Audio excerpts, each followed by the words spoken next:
Buenas noches para todos. Muchas gracias al doctor Álvaro y a todas las personas de la SAI por la invitación. Digamos que me toca hablar de un tema que es un poco pesado, un poco técnico y un tema que nos está dando mucho que hablar en el año 2013, pero esta conferencia vamos a tratar que sea tratar como los temas más puntuales de la reforma tributaria, porque a todos nos cobija de una u otra forma, llámese a través de los cambios en las sociedades, llámese a través de los cambios en las personas naturales. De lo que se trata es de hacer digamos, pintar un panorama de lo que tenemos en este momento.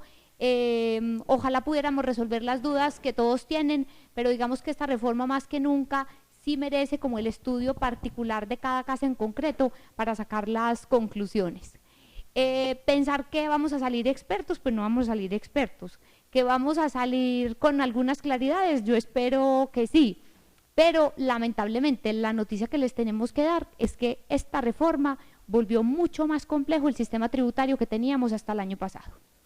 El discurso del presidente, cuando salió en televisión en noviembre o en diciembre del año, donde defendía la reforma, que esto era para la equidad, que iba a volver simple el sistema, que íbamos a formalizar la economía. Desde mi punto de vista, nada de eso se cumple. Y lo vamos a ver a medida que vamos viendo cada una de las regulaciones. Entonces, en tema de reforma tributaria, uno tiene que empezar diciendo que hay una buena noticia y hay una mala noticia. La buena noticia es que por fin salió la reforma tributaria. Desde hace un año empezamos a especular sobre el tema de reforma, que salió un proyecto de reforma, que unos abogados muy prestigiosos están asesorando, que hay un convenio de confidencialidad y nadie va a salir a decir cuál va a ser la reforma, que van a sacar un estatuto tributario nuevo. Primer obstáculo: en junio se filtró un proyecto de reforma tributaria, que nunca supimos si era un proyecto de reforma que sí era verdad o que sí era que lo había filtrado el ministro o el director de la DIAN, de todo se especuló. Se suspendió entonces el tema de reforma tributaria y volvimos a hablar del tema en octubre. Entonces fíjense que nos gastamos todo el año 2012 como hablando y hablando de lo que era la reforma, qué era verdad, qué no era verdad, qué se especulaba. Entonces la buena noticia es que por fin tenemos reforma tributaria. ¿Cuál es la mala noticia? Pues que el sistema no quedó como hubiéramos querido que quedara, que esta reforma es una reforma que uno nota que buscó llenar unos vacíos de una serie de operaciones muy concretas que tanto el director de la DIAN como el mismo ministro querían tapar. Entonces, ¿cuál es la forma más fácil de recaudar impuestos? A través de la retención en la fuente. Entonces, vamos a atacar la retención en la fuente de los asalariados. A mí no me gustan los aportes que se hagan o las fusiones y las decisiones que están haciendo para evadir impuestos. Vamos a atacar los aportes, vamos a atacar las fusiones y las decisiones. Entonces, no es una reforma armónica, sino que es llenando huequitos y tapando. Lo que pasa es que en esa tapa de huecos nos quedamos con 198 nuevos artículos. Por eso vamos a tratar de ser muy concretos, no vamos a hablar de unos temas muy específicos como son el impuesto a la gasolina, cómo quedaron todos los IVAs, que uno del 5, que cómo quedó todo el impuesto al consumo, cómo quedaron precios de transferencias, porque esos son temas muy específicos. Aquí lo que vamos a tratar es de ver unas operaciones que de alguna forma les pueden tocar a ustedes. ¿Cuál es entonces la idea de esta conferencia? Primero, que hagamos una introducción y los principales aspectos de la reforma tributaria. ¿Cuáles fueron los cambios principales en el tema de sociedades y personas jurídicas? ¿Cuáles los cambios en personas naturales? En otros impuestos y algunos otros aspectos, que los vemos si tenemos tiempo y no se nos ha ido la hora muy rápido. Desde el punto de vista de la introducción, volvemos un poquito al discurso que les mencionaba ahora. Conocimos en el 2012 un primer proyecto de reforma tributaria, donde la propuesta era muy ambiciosa y era cambiar todo el estatuto tributario. Eso tenía cosas buenas y tenía cosas malas, pero desde el punto de vista de las cosas buenas era que era una reforma absolutamente técnica, que no solamente estaba elaborada pensando de alguna forma en el tema del recaudo y en el tema de la fiscalización de la DIAN, sino que también estaba asesorada por un montón de personas absolutamente técnicas y que estaban en el día a día asesorando personas y asesorando sociedades. Entonces era una reforma que se caracterizaba porque iba a ser muy ambiciosa, pero que uno veía que sí era bastante técnica. Lastimosamente vino un segundo proyecto, que es el que les digo que salió en octubre, donde lo que se buscó fue tratar unos temas muy puntuales y donde hubo un hermetismo absoluto. Todas esas personas que en su momento en el primer semestre estuvieron asesorando a la DIAN pasaron a un lado, porque todos esos pasaron a ser posibles culpables de las filtraciones. Entonces hubo un hermetismo total en cómo iba a salir esa reforma tributaria. De esa forma, el tecnicismo o no de la reforma ya venía un poco en duda. Cuando ya miramos cómo quedan las normas de la reforma, definitivamente coincidimos en que no es una reforma muy técnica. Y que quedó con 198 artículos, entonces no es una reformita como las que estábamos acostumbrados a leer en los últimos 10 años, sino que esta sí tocó muchos aspectos del estatuto tributario. ¿Cuáles eran las perspectivas o cuáles son las perspectivas del gobierno nacional con esta reforma? Tener un mayor recaudo. No sabemos que en los análisis económicos que se hicieron, si está efectivamente cuantificado, si va a haber un mayor recaudo o no va a haber un mayor recaudo. Se supone que el sistema de tributación se iba a volver mucho más simple, porque lo que quiere el gobierno es involucrarnos en una cultura de pagar impuestos que es absolutamente válida, pero es que todos de alguna forma nos sintamos tranquilos al contribuir. Pues hoy se nos va a volver un problema contribuir, porque a las personas naturales, como lo vamos a ver ahora, en determinados casos vamos a tener que hacer el análisis de 3 situaciones para saber qué impuesto tenemos que pagar. ¿Y qué impuesto tenemos que pagar? Como todo aquí, el más alto que resulte de la comparación de esos 3 sistemas. Y se buscaba la equidad. Claramente no hay equidad en esta reforma tributaria, y es que aquí los grandes perjudicados fueron los asalariados. En el tema de rentistas de capital hay un beneficio que se mantiene y que digamos que ese va a ser uno de los argumentos de las personas que están demandando ya la inconstitucionalidad de la reforma tributaria, es el principio de equidad que debe regir el sistema tributario colombiano, porque en perjuicio de los asalariados se beneficiaron a los rentistas de capital. Toda esta historia concluye entonces con la expedición de la Ley 1607 del 26 de diciembre del 2012. No es este caso una de las excepciones donde en Colombia las reformas tributarias las conocemos los últimos días de diciembre. No fue la excepción, entonces fue expedida el 26 de diciembre. Miremos cuáles son los principales aspectos, y aquí hay muchas cosas como de cultura general porque no las vamos a desarrollar a lo largo de la conferencia.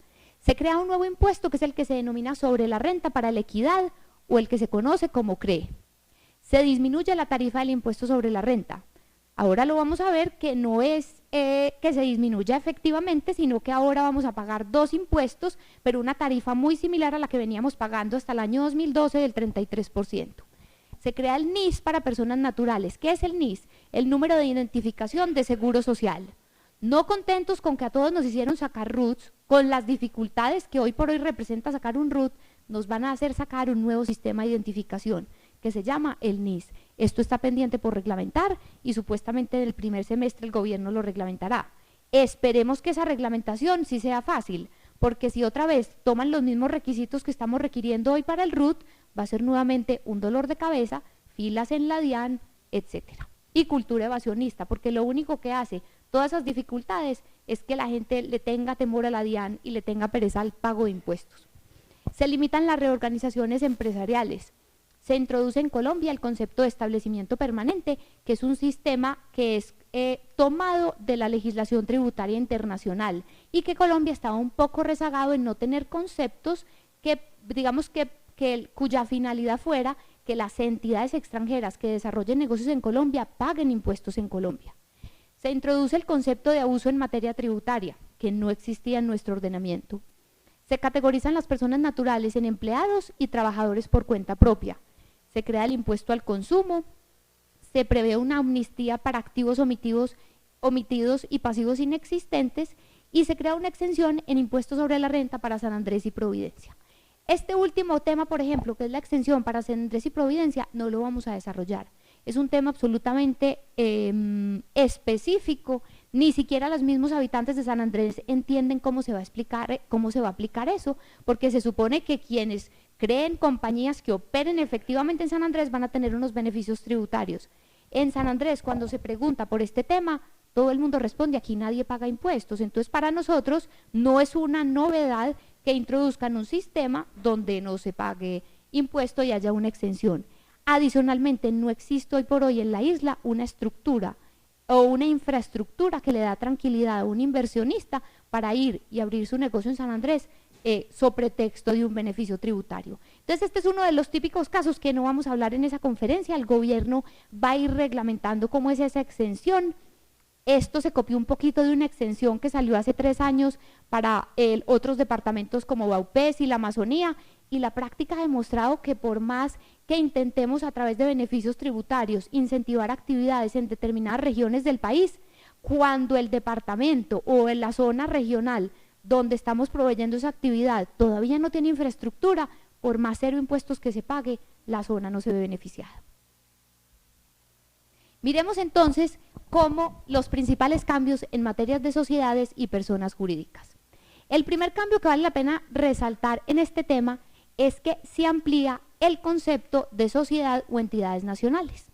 Hasta el año pasado, ¿quiénes se consideraban sociedades nacionales para efectos impositivos?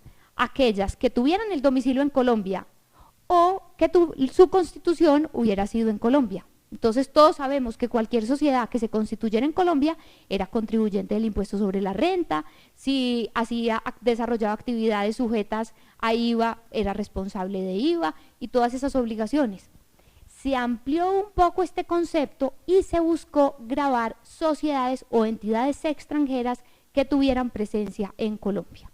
Entonces aquí volvemos al tema, y es que Colombia ya está entrando en una nueva era de tener convenios de doble imposición suscritos con otros países. Ya tenemos con España, ya tenemos con Canadá, ya tenemos con Chile. Entonces Colombia vio la necesidad que esas sociedades que vienen a Colombia no vengan con capitales golondrina, sino que de alguna forma, si realizan si cumplen con unos requisitos, esas tributen en Colombia como si fueran sociedades nacionales. En ese sentido, las sociedades o las entidades extranjeras que tengan la sede efectiva de administración en Colombia pasarán a ser sujetos pasivos del impuesto sobre la renta y contribuyentes. Entonces, todos aquellos que son inversionistas extranjeros en Colombia, de una u otra forma, tienen que empezar a revisar dónde está la administración de esa compañía. Si la administración de esa entidad extranjera se desarrolla en Colombia, el sistema de tributación cambiará para ellos y van a tener que empezar a tributar como si fueran sociedades colombianas. Este concepto de sede efectiva de administración es un concepto absolutamente ambiguo, es decir, no hay un listado que me diga a mí cuándo se entiende que hay una sede efectiva de administración en Colombia. Sin embargo, la norma, para evitar estas discusiones, trajo en primer lugar como una de las características y dijo: se entiende que la sede efectiva de administración es en Colombia cuando en Colombia se tomen materialmente las decisiones comerciales y de gestión decisivas y necesarias para la sociedad. Eso tampoco nos dice mucho. ¿Qué mensaje nos trae entonces? Que cuando yo tengo una sociedad extranjera que tiene alguna actividad en Colombia, voy a tener que hacer el análisis particular de cada caso para saber si esa entidad está llamada a tributar en Colombia o no está llamada a tributar en Colombia. ¿Por qué se introduce esta norma adicionalmente en Colombia? Porque para nadie es un secreto que a través de sociedades extranjeras, los colombianos de alguna forma buscaban localizar ingresos. Entonces, si yo tengo un ingreso en Colombia, hasta el año pasado pagaba el 33% de impuestos sobre la renta. Entonces yo me inventaba una figura o creaba una figura en virtud de la cual el ingreso no se entendía en Colombia sino en Panamá. Y en Panamá no tributan sino determinadas rentas, entonces yo no terminaba pagando impuestos. Entonces lo que quiere el gobierno nacional es que no se le escapen esas rentas. Y en su búsqueda de que no se vayan esas rentas, que su fuente es Colombia y que deberían pagar impuestos en Colombia, introduce este nuevo sistema, la regulación colombiana. Entonces, a partir del 1 de enero del 2013, serán sociedades y entidades nacionales para efectos tributarios las sociedades que se constituyan en Colombia, las que tengan domicilio en Colombia y las que, independientemente de donde se hayan constituido o donde tengan su domicilio, tienen la sede efectiva de administración en territorio colombiano.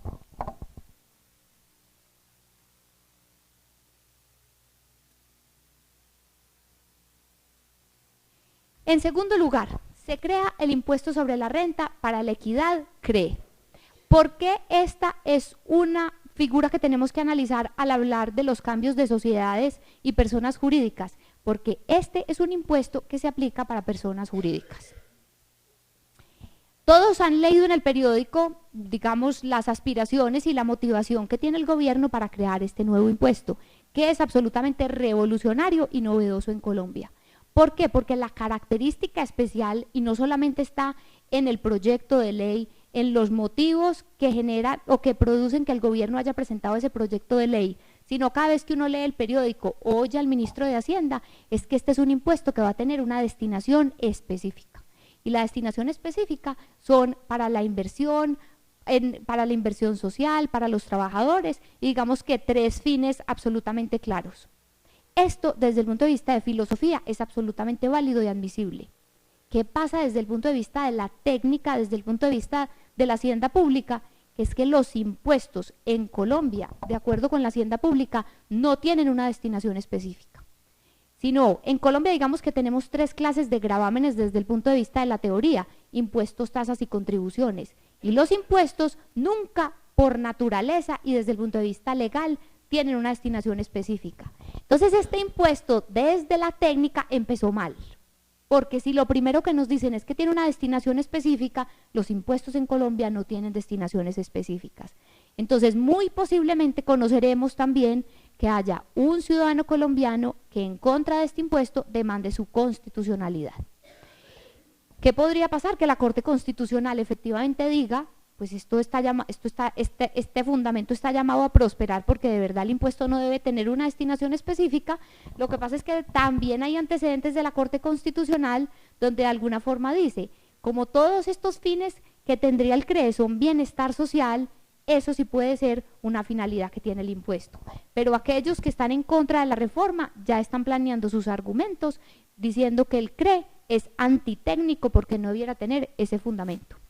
¿Por qué se incorporó esa destinación específica? Muy seguramente para que el impuesto fuera, llamémoslo así, vendedor, o tuvieran fundamento para crear este nuevo impuesto. ¿Qué diferencia? Antes de entrar en todo el detalle que tiene este impuesto, miremos cómo estaba la situación hasta 31 de diciembre y qué va a pasar a partir del 1 de enero del 2013 y el año grabable 2013. Hasta el 2012 el impuesto sobre la renta para las personas jurídicas era del 33%. Y estas personas jurídicas, cuando tenían empleados a su cargo, tenían que pagar contribuciones o aportes al ICBF, al SENA y a la salud obligatoria. ¿Qué pasa a partir del 2013? El impuesto sobre la renta baja su tarifa y baja al 25%. Y se crea un nuevo impuesto sobre la renta para la equidad que la regla general es que sea una tarifa del 8%. Pero durante 3 periodos se estableció que la tarifa no es del 8 sino del 9. Entonces, desde esa misma sobretasa que se incorporó en el CRE, fíjense que ya empezamos a pagar más. Si yo sumo 25 más 9, les va a dar una tarifa del 34%. Entonces, ¿subió la tarifa y la imposición en Colombia por el año 2013? La respuesta es que sí. Pero la conclusión es mucho más fuerte cuando empecemos a mirar el detalle de este impuesto. ¿Por qué se divide de alguna forma este impuesto? Porque digamos que la finalidad del gobierno es que cuando este impuesto entre a regir, aquellos contribuyentes que estaban haciendo los aportes al ICBF, al SENA y salud obligatoria, dejan de hacerlo y en sustitución empiezan a pagar el CRE. Pero miremos todo el detalle. Entonces, en principio, solamente saber que el impuesto sobre la renta bajó al 25%, pero no bajó la tributación en Colombia porque se creó un nuevo impuesto. Y por el año 2013, 2014 y 2015 será a una tarifa del 9%, del 2016 en adelante del 8%. ¿Quiénes son sujetos pasivos de este impuesto? Las sociedades y las personas jurídicas nacionales declarantes del impuesto sobre la renta. Entonces aquí no tenemos como nada particular que decir, personas jurídicas dentro de las cuales están las sociedades. Las sociedades y entidades extranjeras declarantes por rentas ligadas a una sucursal o a un establecimiento permanente. Entonces los extranjeros también quedaron gravados en Colombia con este impuesto cuando las rentas que produzcan en Colombia provengan de una sucursal o de un establecimiento permanente. ¿Qué pasa, por ejemplo, si una sociedad extranjera genera una renta en Colombia y no está ligada ni a una sucursal ni a un establecimiento permanente? No pagará el CRE. Entonces, a partir de esa especificación que creó el CRE, ya empezamos a hablar de inequidad. Y es que este impuesto lo pagan personas jurídicas colombianas personas jurídicas extranjeras, siempre y cuando estos ingresos provengan de una sucursal o de un establecimiento permanente. Si no provienen de una sucursal y de un establecimiento permanente, no van a tener que pagar el CRE. ¿Quiénes no son contribuyentes de este impuesto? En primer lugar, los no contribuyentes. Entonces aquí están todas las entidades de carácter estatal, el Estado, las gobernaciones, las alcaldías, todo lo que conocemos como no contribuyentes. En segundo lugar, las personas naturales. En tercer lugar, las entidades sin ánimo de lucro. Dentro de las entidades sin ánimo de lucro tenemos un problema que vale la pena mencionar. Y es que hay unos contribuyentes, aquellos que son entidades sin ánimo de lucro, se rigen por el régimen tributario especial, que ese régimen tributario especial les permite tener ciertas facilidades en materia de varios impuestos. Resulta que el estatuto tributario establece que hay unos contribuyentes del régimen tributario especial que si prestan ciertos servicios van a tener que tributar impuestos sobre la renta sobre esos servicios cuando realicen actividades comerciales, de servicios. ¿Qué pasará entonces con esos contribuyentes? Entonces, por ejemplo, una agremiación cuando presta servicios a sus agremiados es contribuyente por ese servicio de manera particular por el impuesto sobre la renta. ¿Qué le va a pasar en el CRE? Yo encuentro una norma que me dice que los declarantes pagan el CRE y encuentro otra que me dice que los contribuyentes del régimen tributario especial no pagan el CRE. Entonces, ¿qué van a hacer esas agremiaciones? ¿Pagan o no pagan? Si pagan, ¿sobre qué van a pagar? Porque las agremiaciones en los gremios tienen unas rentas que están grabadas y otras que no están grabadas.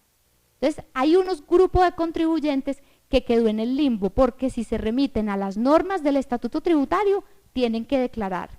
Y si se remiten a las normas especiales del CRE, no tendrían que declarar. Entonces, tenemos un grupo de contribuyentes que está más afectado que cualquier otro por el CRE, porque está en la indecisión si tiene que pagarlo o no tiene que pagarlo.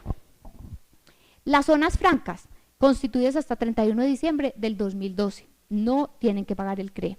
Y los extranjeros que son no declarantes. ¿Qué casos especiales entonces tenemos que resaltar de lo que hemos visto ahora y es quiénes pagan CRE y quiénes no pagan CRE? Que aquellos contribuyentes que tienen estabilidad jurídica van a tener que pagar el CRE.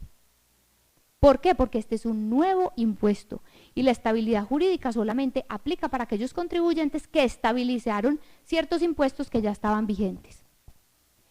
Que aquellos que constituyeron las sociedades del primer empleo, que son las de la ley 1429 y que buscaba formalizar la economía y generar empleo, el gobierno los engañó.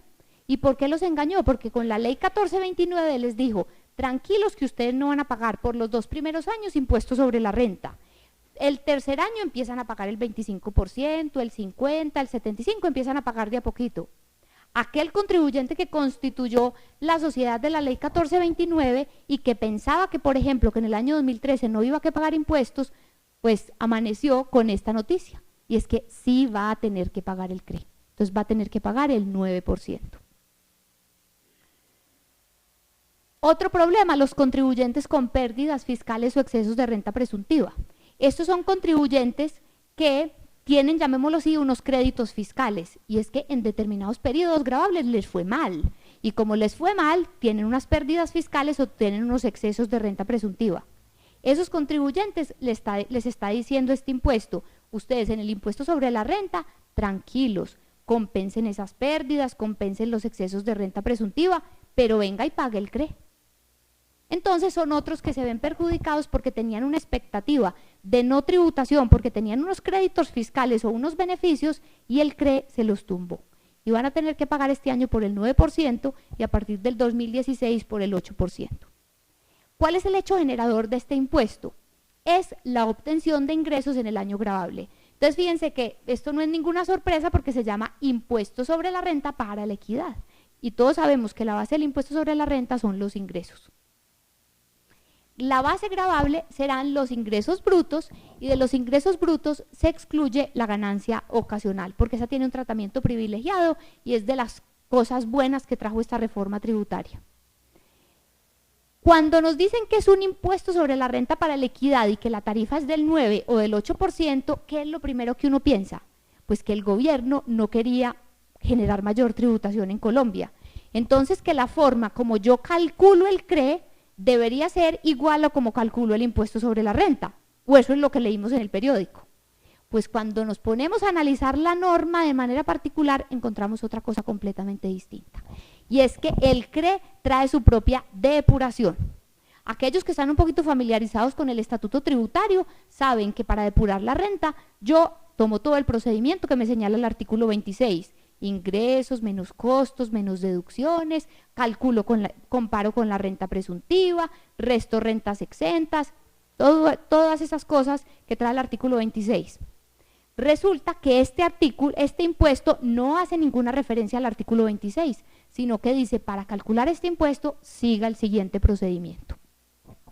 Primero se toman todos los ingresos y le resta las devoluciones, rebajas y descuentos. Hasta ahí vamos súper bien, porque es lo mismo del artículo 26. Réstele los ingresos no constitutivos de renta ni ganancia ocasional. Y la norma trae un montón de artículos citados. Réstele el del artículo 36, no sé qué, Bueno, ese listado por lo pronto solamente asusta. Pero digamos que lo que hizo el legislador fue ponerle un poquito de técnica jurídica y es que sacó de esos listados, de ese listado, los ingresos no constitutivos de renta que se aplicaban a personas naturales. Lógico, porque el CRE no lo pagan las personas naturales. Entonces, en el fondo lo que hizo fue hacer una referencia que se le restan el listado de ingresos no constitutivos de renta que resultan de aplicación a las personas jurídicas. Hasta ahí seguimos bien. Le resto los costos y llego a las deducciones. Y en deducciones vuelve y me saca un listado. Y para sorpresa de todos, no son todas las deducciones aplicables a las personas jurídicas. Entonces deja por fuera, por ejemplo, las deducciones en medio ambiente, en ciencia y tecnología. ¿Cómo entiende uno que haya sacado esas dos deducciones si supuestamente esos son programas que abandera el gobierno nacional y que lo hizo hasta el año pasado? Entonces, todos aquellos contribuyentes nuevamente que se pusieron a hacer todas esas deducciones y esas inversiones porque el gobierno las quería incentivar, aquí se llevan la sorpresa y dicen, voy a tener que pagar impuesto de renta para la equidad porque no me las excluyeron. Entonces, hasta este punto íbamos bien, pero nos encontramos con que el impuesto sobre la renta nos va a dar un resultado y el CRE nos va a dar otro resultado. Y como era de esperarse, con el CRE vamos a terminar pagando más de lo que pagábamos en el impuesto sobre la renta. Porque un contribuyente que hizo deducciones, aplicó deducciones por inversión en mejoramiento del medio ambiente o ciencia y tecnología, tiene derecho a restarlo en su depuración de la renta, pero no tiene derecho a restarlo del CRE. Entonces va a tener que tributar más de lo que tributaba hasta el año 2012. Lo mismo sucede con las rentas exentas. Y esto es muy grave y esto es lo que va a empezar a desincentivar la inversión extranjera. Las rentas exentas, digamos que desde la primera reforma tributaria del gobierno Uribe se establecieron una serie de actividades que iban a tener beneficio tributario, remodelación de hoteles, construcción de nuevos hoteles, desarrollo de software, el desarrollo de productos medicinales, una serie de actividades. Muchas personas hicieron inversión precisamente en esas actividades porque sabían que por un término que oscilaba entre 5 y 15 años no iban a tener que pagar impuestos sobre la renta porque tenían renta exenta. ¿Qué se encuentran con esta reforma tributaria? Que si bien no pagan impuestos sobre la renta, van a tener que pagar con el CRE. ¿Cómo le justifican ustedes esto a un inversionista extranjero que hizo sus proyecciones con que iba a hacer un hotel y que por haber construido ese hotel nuevo, etcétera, conforme a los reglamentos que había expedido el gobierno nacional, no iba a tener que pagar impuestos sobre la renta? Y se le inventan a partir del 2013 un impuesto del 9%. Entonces, en estas rentas exentas, el listado sí que es taxativo, porque establece solamente 3 casos en los cuales se puede restar para determinar el valor del CRE. No contentos con esto, de este resultado sale una renta gravable del CRE. Y como a nosotros nos gusta tanto los sistemas presuntivos de determinación de la renta, lo mismo pasó en el CRE. Y es que dice, cuando usted tenga esa base gravable, compárelo con una presunción mínima. Todos sabemos lo que es la renta presuntiva.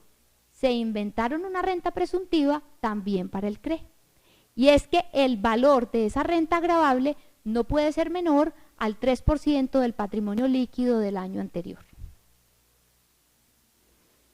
Entonces es un sistema muy copiado de lo que traíamos en el impuesto sobre la renta tradicional, pero desmejorado. ¿Y desmejorado qué? En cabeza del contribuyente, porque la tributación efectiva sí incrementó en Colombia.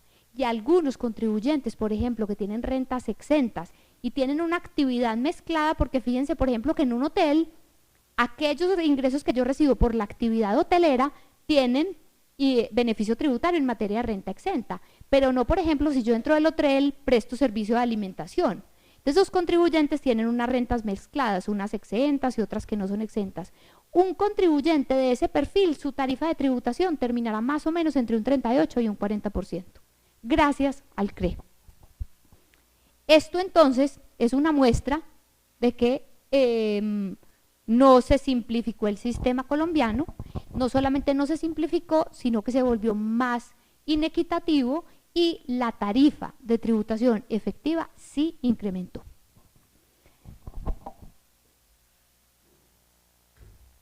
En esa presunción mínima vuelven y caen una serie de contribuyentes que no contaban con pagar impuestos.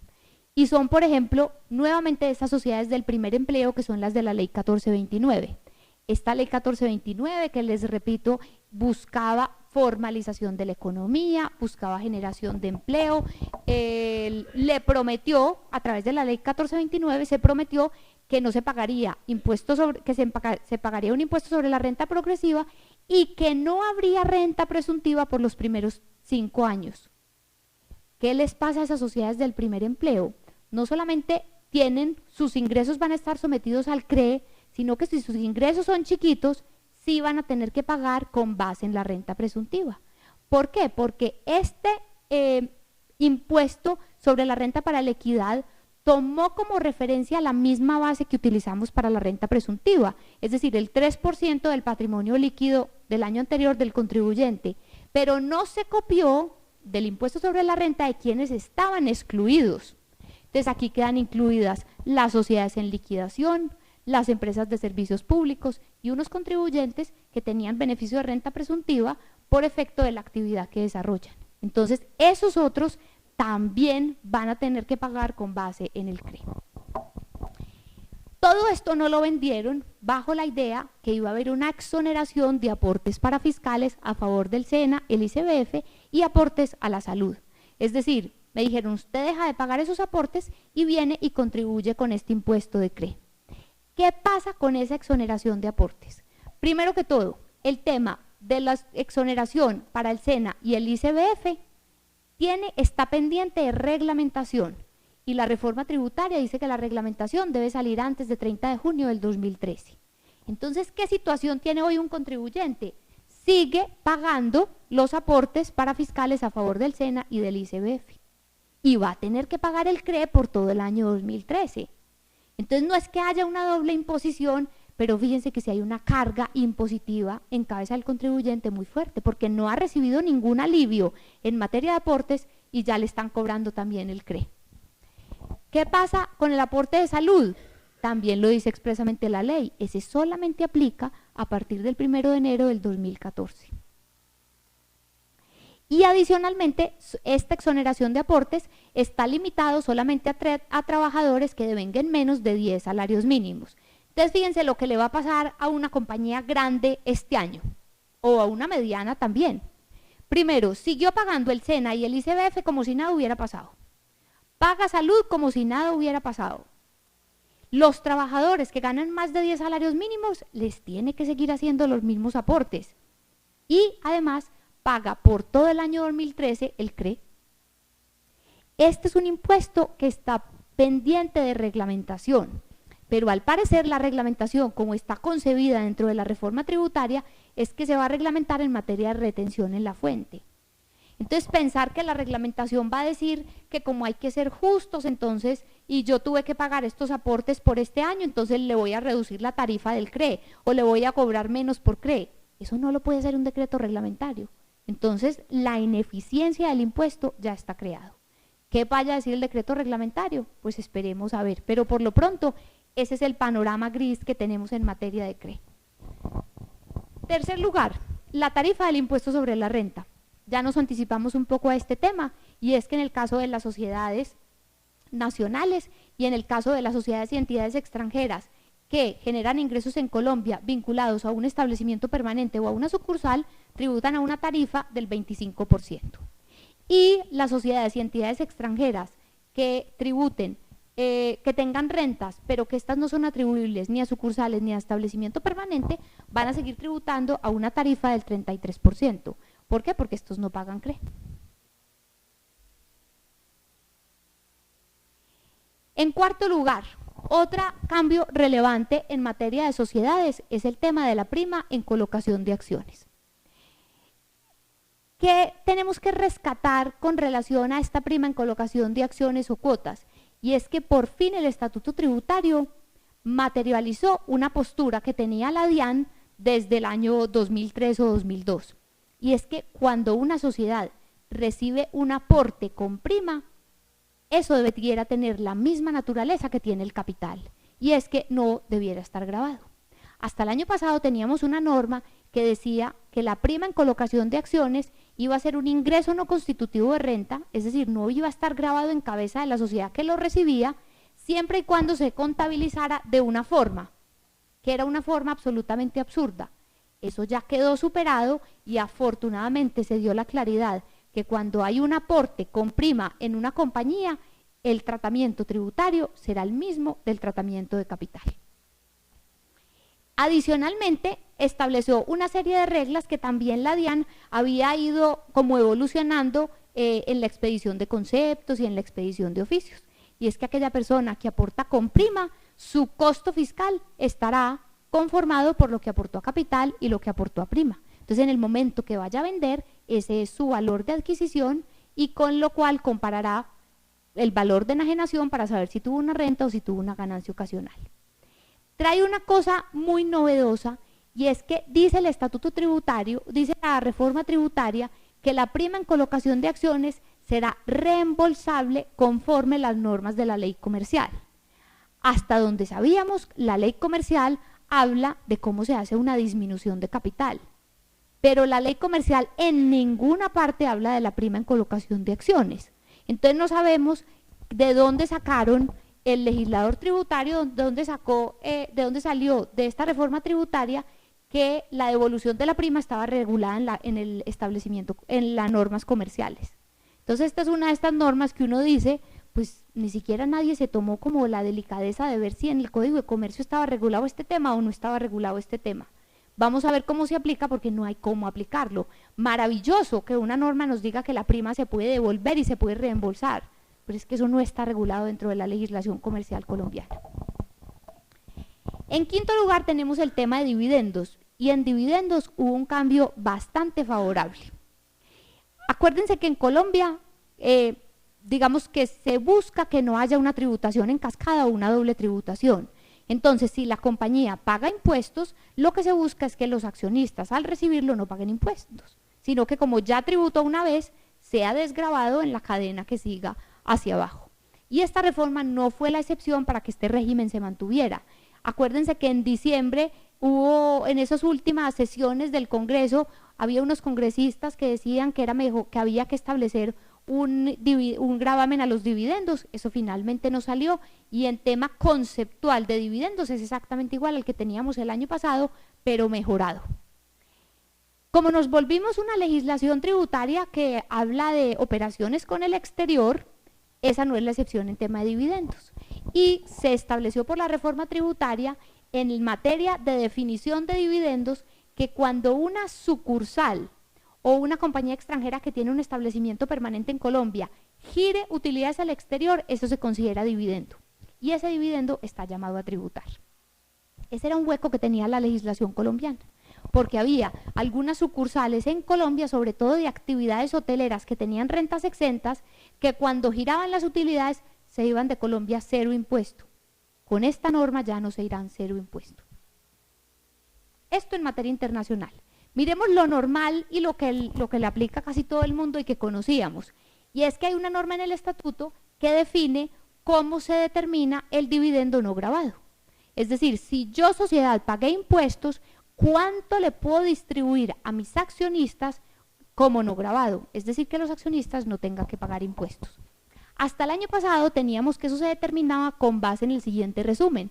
Yo tenía la renta líquida gravable del periodo, le restaba el impuesto básico de renta, le podía sumar el dividendo que había recibido de otras sociedades como no gravado y le podía sumar otro beneficio que era el de la deducción por inversión en activos fijos reales productivos. Entonces eso era básicamente reconocer que la compañía ya había pagado unos impuestos, ya había recibido de otros unos dividendos no gravados y la compañía había aplicado un beneficio tributario y por eso ese beneficio también era trasladable a los accionistas. Eso me daba una cifra X.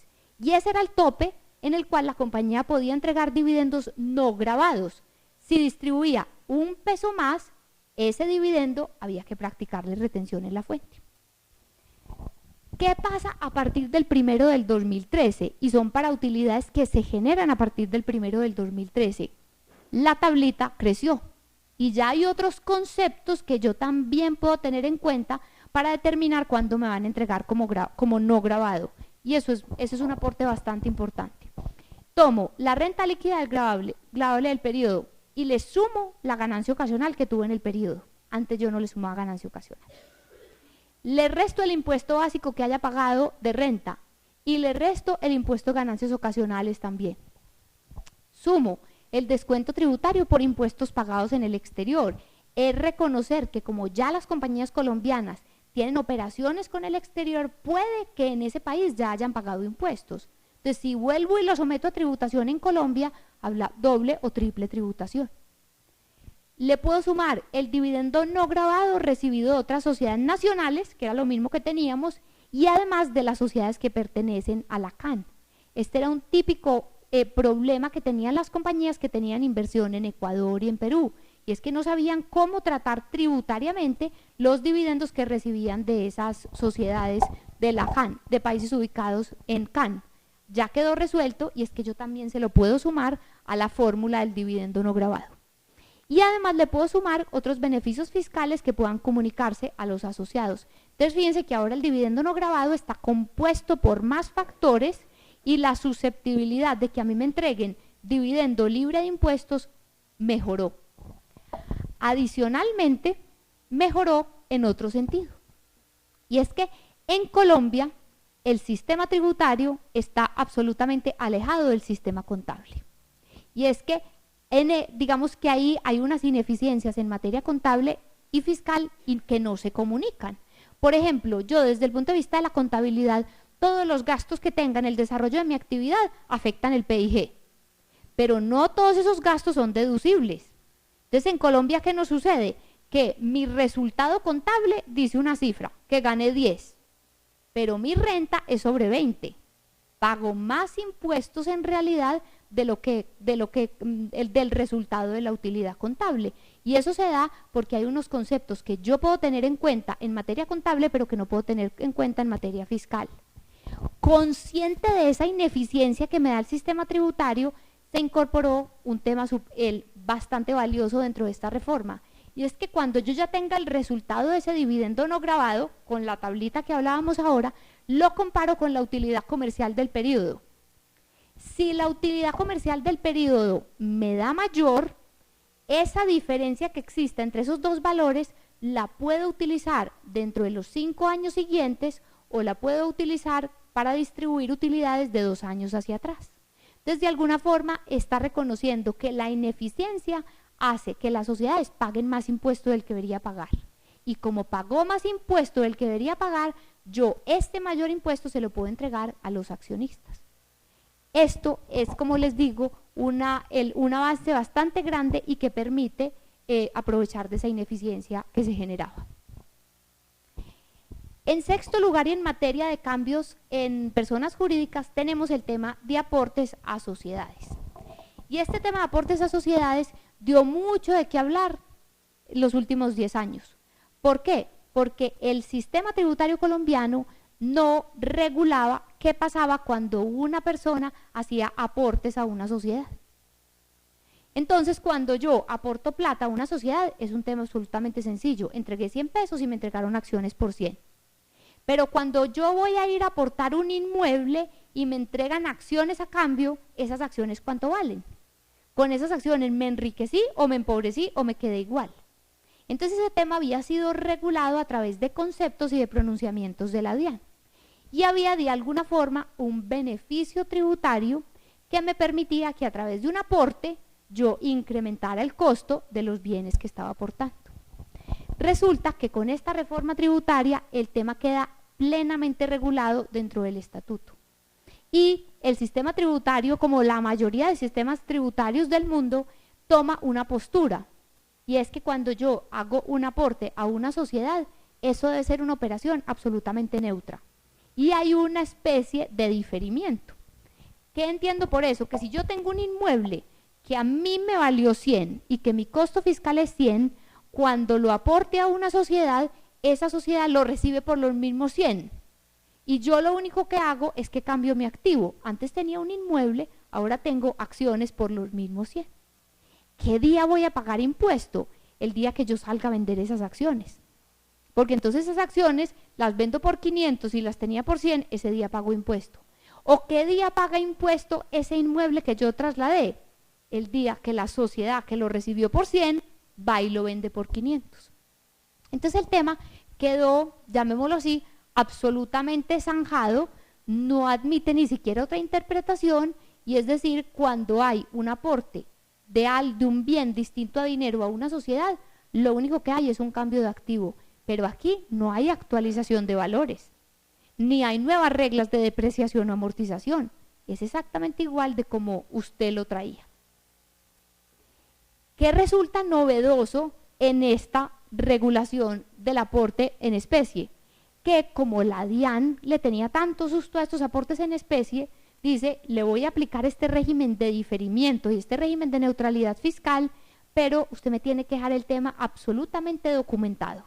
Y aquí viene una labor muy importante para los abogados, y es que en el acta de asamblea que reglamente un aporte en especie hay que dejar la constancia escrita de que ese aporte se va a regir por las normas del artículo 319, que es este artículo que quedó incorporado dentro de la reforma tributaria. Entonces volvieron un tema bastante formal porque establecen que dentro del documento donde uno haga el aporte hay que dejar constancia de la aplicación de este régimen de diferimiento. ¿Qué otras particularidades trae esta norma? Una que desde el punto de vista práctico no sabemos cómo vamos a manejar. Y es que la norma me está diciendo, si usted tiene un bien de 100, apórtelo a la compañía y para esa compañía el costo va a ser los mismos 100. Pero ojo que usted tiene que respetar las normas mercantiles y contables. ¿Qué significa eso? Que si además el bien ya estaba valorizado desde el punto de vista contable, yo voy a tener esa diferencia. Contablemente lo tengo que registrar con esa valorización que ya traía, pero tributariamente sígalo teniendo por los mismos 100. Entonces esto va a generar de todo tipo de problemas y distorsiones entre la contabilidad y lo tributario. Otra cosa que el director de la DIAN no le gustaba, que es, ¿qué pasa si esa sociedad que recibió mi inmueble por 100 sale y lo vende por 500? Les está diciendo la norma, si la sociedad que recibió el inmueble sale a hacer esa venta dentro de los 2 años siguientes al momento del aporte, no podrá compensar pérdidas fiscales u excesos de renta presuntiva. Y este es uno de los típicos casos donde uno dice, quedó regulado una situación particular que se tomaba como medida de planeación fiscal. Y era que uno hacía ventas de bienes a través de una sociedad que tenía pérdidas o que tenía excesos de renta presuntiva. Es decir, que uno con la renta que le iba a generar o con el impuesto que le iba a generar esa venta, buscaba minimizarlo con una pérdida que tuviera o con un exceso de renta presuntiva. Entonces aquí dijo, no, si usted recibe el bien y lo quiere vender, bien puede véndalo y hago en las condiciones que quiera, pero no piense que me va a compensar pérdidas o excesos de renta presuntiva. Entonces buscó, digamos que con esta norma, esa es de esas normas que tienen como nombre y apellido, y es que el director no quiere que sigan haciendo ese tipo de operaciones, porque el término de 2 años se lo inventaron, Eso pues no sabemos de dónde sale esa racionalidad en 2 años, 3 o 4 o 5. Y otro ejemplo típico, y es que al director de la DIAN y a las personas que redactaron esta reforma tributaria no les gustan los aportes a sociedades extranjeras. Entonces no se me lleve el activo para el exterior. Si usted se lo lleva para aportarlo a una sociedad del exterior, tiene que pagar impuesto. Entonces quedaron grabadas todos esos aportes que se hagan por parte de colombianos a unas sociedades extranjeras. Al momento del aporte se entiende que hay enajenación, y como hay enajenación, se producen todos los efectos tributarios que se pudieran derivar: renta o ganancia ocasional, retención en la fuente, IVA, los impuestos que resulten aplicables. ¿Qué pasó en el caso de las fusiones y escisiones? Muy parecido a lo que acabamos de hablar. Y es que para nadie es un secreto que muchas operaciones en Colombia de venta se empezaron a realizar de manera indirecta. Indirecta era a través de fusiones y escisiones y unas reorganizaciones societarias. De alguna forma se iba implícita una operación que debiera ser una operación de venta, pero que por beneficios tributarios se hacía a través de una fusión y de una escisión. Entonces el tema es muy simple porque la forma como quedó es una forma muy técnica y muy difícil de comprender, pero digamos de una forma simplificada es que hasta 31 de diciembre del 2012 cualquier fusión o cualquier escisión en Colombia no generaba efectos tributarios. ¿Y por qué no generaba? Porque desde la ley 75 del 86 el legislador tributario dijo: esto es un proceso que es puramente societario. Y como es puramente de reorganización societario, lo normal es que no se generen impuestos.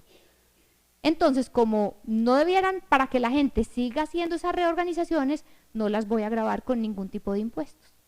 Eso quedó atrás y ya para que las fusiones y las escisiones no generen efecto tributario, tienen que cumplir ciertas condiciones. Entonces, aquellos abogados que estábamos acostumbrados a leer la fusión desde el punto de vista del Código de Comercio, la escisión desde la Ley 222 del 95, el Estatuto Tributario ya trae una clasificación distinta y ya dice que las fusiones y las escisiones pueden ser o adquisitivas o reorganizativas y que tienen que cumplirse ciertos requisitos para que tengan beneficio tributario. Si no se cumplen con esos requisitos, se entiende que hay enajenación, y si hay enajenación significa que se generan todos los impuestos que se tendrían que generar. Entonces, esta es otra muestra de que se buscaban sancionar ciertas operaciones que se habían convertido en mecanismos de planeación tributaria. ¿Qué pasa para las fusiones y las escisiones internacionales? Esas sí que tienen que pagar impuestos, porque esas son las, digamos, las que también estaban siendo perseguidas a través de esta reforma. Para nadie es un secreto que la venta de Bavaria se hizo a través de una fusión internacional y nadie pagó un peso de impuestos en Colombia. Entonces estas son normas que buscaron, viendo esas operaciones que se escaparon del fisco colombiano hasta el 2012, cerrar la puerta para que a partir del 2013 no haya esa serie de operaciones. Entonces puede que en el tema de fusiones y escisiones internacionales hayan pasado 5 en el año, pero de todas formas con esta reforma tributaria, esas 5 que pasan en el año, el legislador colombiano quería agarrar los impuestos. Se establecen entonces una serie de requisitos y de obligaciones para que no tengan efecto tributario las fusiones y las escisiones. Hay una norma bastante particular tanto en estas fusiones y escisiones adquisitivas como reorganizativas que nadie hasta hoy entiende por qué la incorporaron. Y es que fíjense que cuando un accionista participa de un proceso de fusión o de escisión, a cambio recibe algo. Entonces yo antes tenía acciones de Conavi y cuando se fusionó con Bancolombia, entonces recibí tantas acciones de Bancolombia. Eso parece que tampoco le gusta mucho a los que redactaron la reforma tributaria, porque estableció que en esos casos, cuando yo recibo mis acciones de Bancolombia, si salgo a vender esas acciones en un lapso menor a 2 años de cuando se hizo la fusión y la escisión, voy a tener que pagar impuestos. Y además de pagar impuestos, tengo que pagar una sanción del 30%. Nadie entiende de verdad, y eso sí es como lo hemos visto en este mes y medio que ha transcurrido desde la vigencia de la reforma que nadie entiende de dónde sacaron eso. Casi que uno el día que vaya a hacer una fusión, una escisión, tiene que pensar, ¿será que yo después voy a vender esas acciones? Y además, también se aplica a los activos que haya recibido la compañía como consecuencia de una fusión y una escisión. Si entonces Bancolombia recibe por efecto de la fusión un bien de Conavi y sale y vende ese bien en un lapso inferior a 2 meses, le dice el estatuto tributario, en ese caso no puede compensar pérdidas fiscales ni excesos de renta presuntiva. Entonces, con el ánimo de cerrar esas operaciones que a juicio de la DIAN y de quienes prepararon este proyecto de reforma había una evasión muy grande, dejaron regulados una serie de casos que uno no le encuentra como mucha justificación y que también están pagando tal vez justos por pecadores. ¿Qué pasa en el tema de la responsabilidad tributaria en la fusión y la escisión? Sigue exactamente igual a como estaba hasta hoy. Y es que cuando unas entidades participan de un proceso de fusión y escisión, la DIAN y cualquier entidad que recaude impuestos no se ve perjudicada, porque hay una responsabilidad de la sociedad que resultó de la fusión o de la escisión. Eso, para los que son abogados, está plenamente establecido en el Código de Comercio y en la Ley 222. Pero el Estatuto Tributario no confió ni en el Código de Comercio ni en la Ley 222 y quiso regularlo de manera expresa dentro del Estatuto y se equivocó. ¿Y por qué se equivocó? Porque cuando habla de la responsabilidad en la fusión, habla de solidaridad. La solidaridad se predica cuando hay 2 o más sujetos. ¿Qué pasa cuando se fusionan Conavi y Bancolombia? ¿Quién queda vigente? ¿Conavi, Bancolombia solo o Conavi y Bancolombia? Solo Bancolombia. Entonces, solidaridad con respecto a quién. Si Conavi ya se desapareció, les quedó mal regulado porque no entendían que desde el punto de vista jurídico, cuando hay una fusión, solamente queda una sociedad viva. Segundo, en el tema de la escisión, establecieron que para efectos impositivos hay una solidaridad entre las sociedades beneficiarias con la escindente. Entonces, ¿qué busca ahí una norma de este estilo? Que si la sociedad que se está partiendo en 5 sociedades le debe impuestos a la DIAN puede ir a cobrarle a cualquiera. Hasta ahí eso es absolutamente entendible. Entonces, las beneficiarias responden por los impuestos que quede debiendo la escindente. Pero, ¿qué pasa si, por ejemplo, yo partí una sociedad en 2? Me llevé lo bueno para una sociedad y me llevé lo malo para otra sociedad. Tributariamente no hay responsabilidad, porque el estatuto solamente habla que hay responsabilidad de las beneficiarias con la escindente, pero no entre las beneficiarias. Entonces el estatuto fue desconfiado con la regulación comercial y siendo desconfiado se le quedó por fuera un evento de solidaridad que es bastante grave. ¿Qué pasa para las personas naturales? Que puede ser un tema más ameno y más práctico para ustedes. En primer lugar, el tema de residencia fiscal. El tema de residencia fiscal es que ampliamos de alguna forma el concepto de quién persona natural debe pagar impuestos en Colombia. Hasta el año pasado, el régimen era que cualquier persona natural que pasara más de 6 meses en Colombia, continuos o discontinuas, que tuviera la familia o el asiento principal de sus negocios en Colombia, así no viviera en Colombia, tenía que pagar impuestos. Esta norma tampoco era favorable y era buena. Un señor que se iba a buscar el sueño americano y se iba a vivir a Estados Unidos. Y allá se quedaba, generaba rentas, etcétera, mandaba pláticas acá para sostener a su familia, etcétera. Técnicamente ese señor, por tener a su familia en Colombia, tenía que pagar impuestos en Colombia. Entonces ahí había una serie como de casos límites que uno no desligaban a quien se iba del país de su familia y por estar la familia acá tenía que seguir pagando impuestos en Colombia, que era absolutamente absurdo. Entonces la norma se vuelve un poco más clara y también empieza a sancionar a aquellos que supuestamente se fueron de Colombia y que no querían volver a pagar impuestos en Colombia, y vuelve y los llama y les dice, ojo, que si usted tiene aquí sus activos, sus ingresos y la administración de sus bienes en Colombia, usted tiene que pagar impuestos en Colombia. Entonces se crea a partir del 1 de enero una nueva regla en materia de residencia fiscal, y es que la permanencia de más de 183 días durante un periodo cualquiera de 365 días hace que esa persona se convierta en contribuyente en Colombia. Quienes presten servicios en el exterior y que no tributen en el lugar de la misión. Esto es básicamente para puestos diplomáticos. Cuando por la Convención de Viena yo me voy a desempeñar una labor diplomática a un país y por esa convención yo no pago impuestos en este país, tengo que venirlos a pagar a Colombia. Y adicionalmente los nacionales, o sea, los que nacimos en Colombia o se nacionalizaron. Cuando el cónyuge o los hijos menores sean residentes en Colombia, aquí de alguna forma quedó solucionado el tema de familia. Si yo entonces me voy de Colombia y en Colombia se quedaron mis papás y no tengo ni esposo ni hijos en Colombia, yo no tengo que tributar aquí.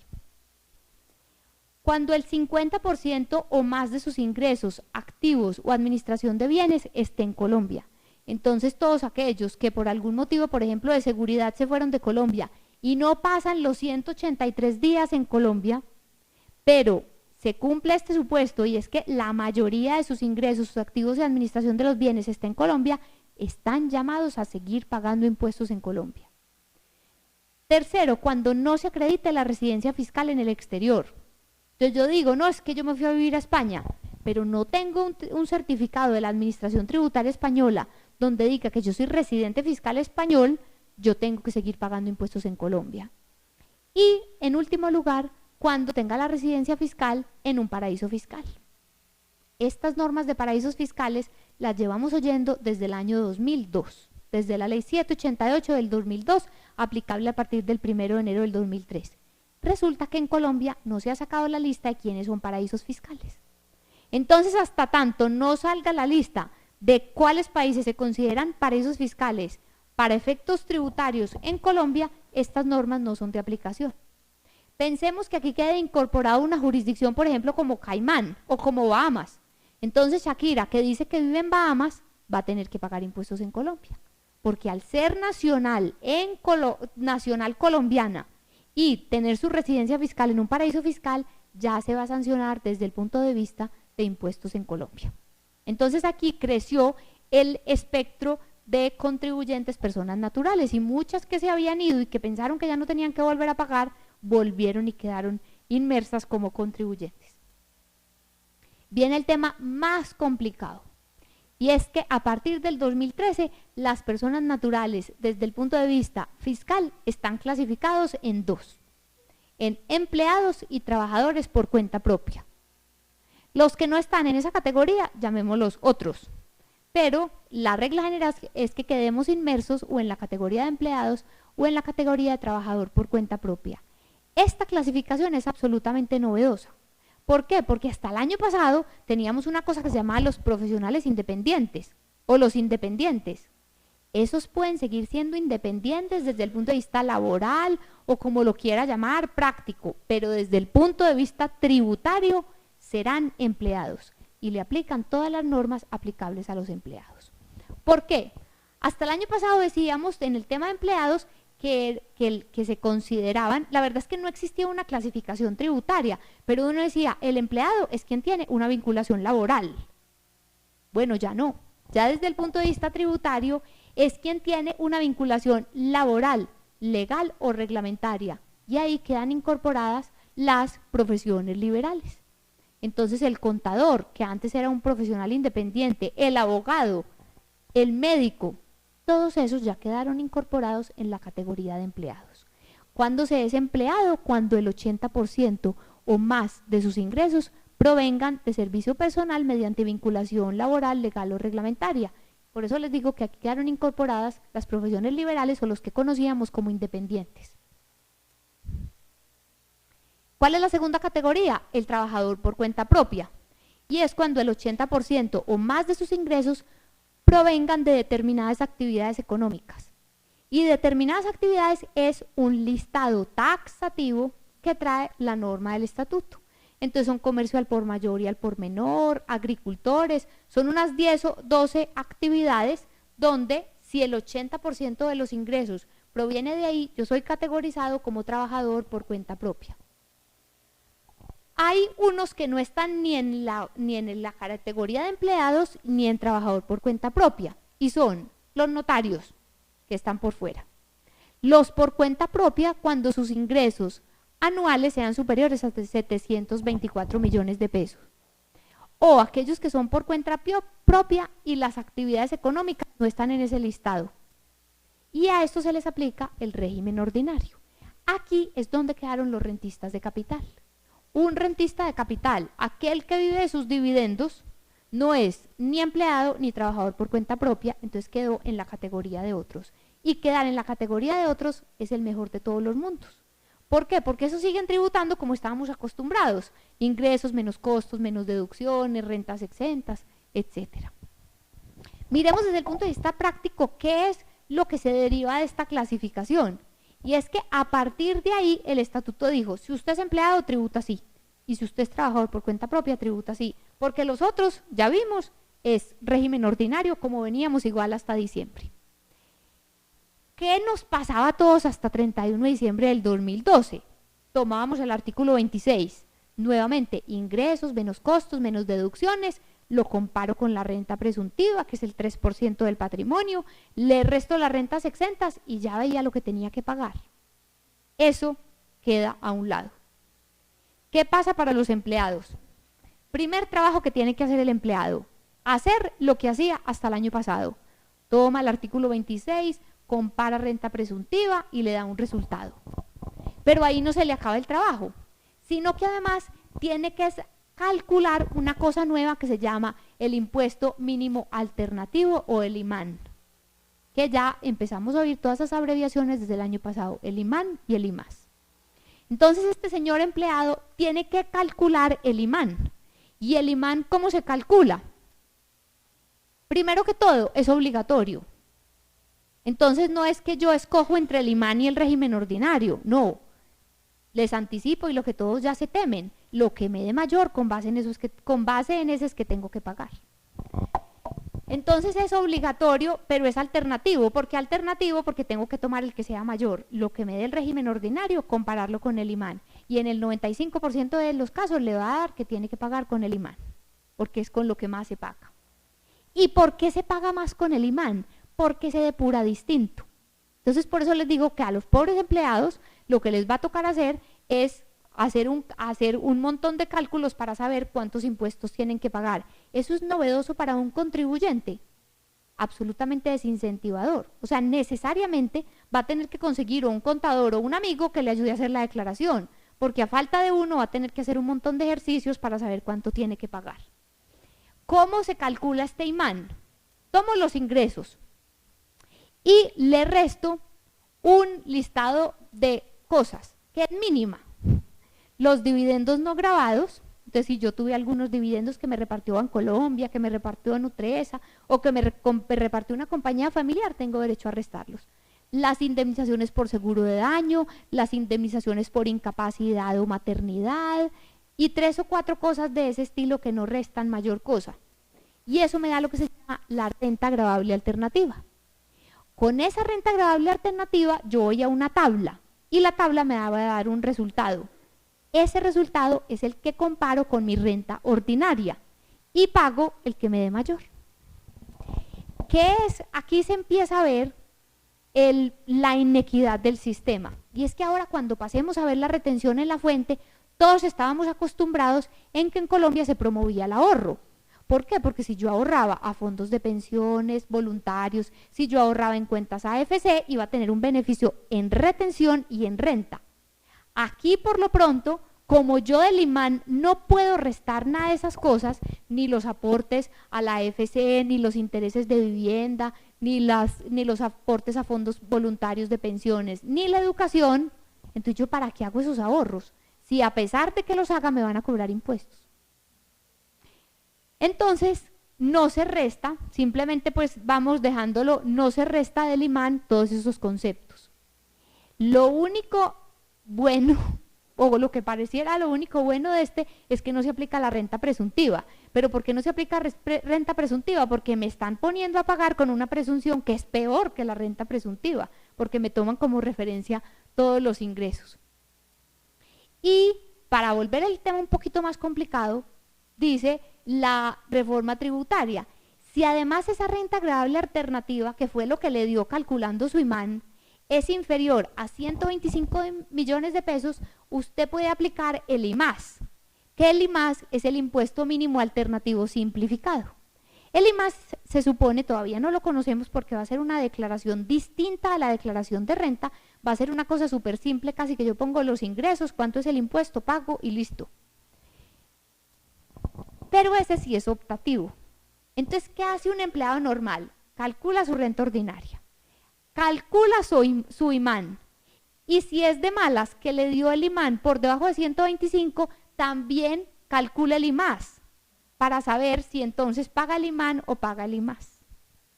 Entonces, para los empleados, este sistema del IMAS sí es alternativo. Y lo que pasa es que es bastante atractivo. ¿Y por qué es atractivo? Porque el beneficio de auditoría se acabó el año pasado. El periodo gravable 2012 es el último que podemos acoger a beneficio de auditoría, que para los que no lo tienen muy claro, es aquel beneficio que yo tenía por pagar un poco de más con relación a mi impuesto del año anterior y la declaración queda en firme más rápido. Entonces, la norma general es que las declaraciones quedan en 2 años, pero si yo pagaba un poquito más, me queda en firme a los 18 meses, otro poquito de más, 12 meses y otro poco de más en 6 meses. Ese beneficio de auditoría se acabó. Resulta que para quienes paguen con el IMAS, la DIAN se va a tapar los ojos y va a decir, no, yo solamente tengo 6 meses para revisar su declaración. Entonces instituyeron como un beneficio de auditoría permanente. Entonces quien pague el IMAS puede que pague otro poco de más, pero su declaración solamente va a estar abierta durante un lapso de 6 meses. Entonces fíjense que uno, finalmente, ¿qué le pasa a un empleado normal? Se va a debatir todo el año entre hacer aportes a los AFC, aportes a las pensiones voluntarias, pagar intereses de vivienda, pagar educación o salud, lo mejor va a ser gastarse la plata. ¿Por qué? Porque con base, así yo haga ese esfuerzo de ahorro, no me lo van a tener en cuenta al momento de pagar los impuestos y de prepararse para la declaración de renta. Por eso es que desde el principio les digo, esto es bastante como uno no se imaginaba que esta reforma pudiera traer un sistema tan complicado, si lo que buscaban era traer una masa de contribuyentes que se sintieran muy satisfechos porque pagan impuestos y pagan impuestos de manera fácil. Muchas personas, yo me atrevería a asegurar que en septiembre o octubre van a estar arrepintiéndose de todo lo que hicieron en el primer semestre, porque apenas vean que tienen el ahorro, pero que el ahorro, ya lo vamos a ver, ya está supeditado a que hay que dejarlo 10 años en las cuentas AFC o en las pensiones voluntarias, pero que si un puesto no consulta en nada lo que hayan ahorrado, la conclusión que van a sacar sí es definitivamente que es mejor gastarse la plata y no ahorrarla, porque el ahorro me vale 10 años, que es lo que lo tengo que tener guardado, más el impuesto que tengo que pagar durante esos mismos 10 años porque no me lo tienen en cuenta dentro del factor depurativo del IMAN. ¿Qué pasa con los trabajadores por cuenta propia? Se rigen por el sistema de renta ordinaria o por el IMAS. Entonces el trabajador por cuenta propia tiene el tema un poquito más fácil, y es que como el IMAS es optativo, solamente por ejercicio personal va a decir, por ordinaria pagó este, por IMAS pagó este, y ve por cuál de los dos se va el que le resulte más conveniente. O si es perezoso, dice más bien, yo pago por el sistema ordinario que es el que estoy acostumbrado, no me abre del IMAS y sigue pagando por el ordinario. Pero al empleado, que en el fondo somos todos, porque ahí quedó casi todo el mundo, sí tiene que hacer estos 3 ejercicios. ¿Hasta aquí va claro? ¿Qué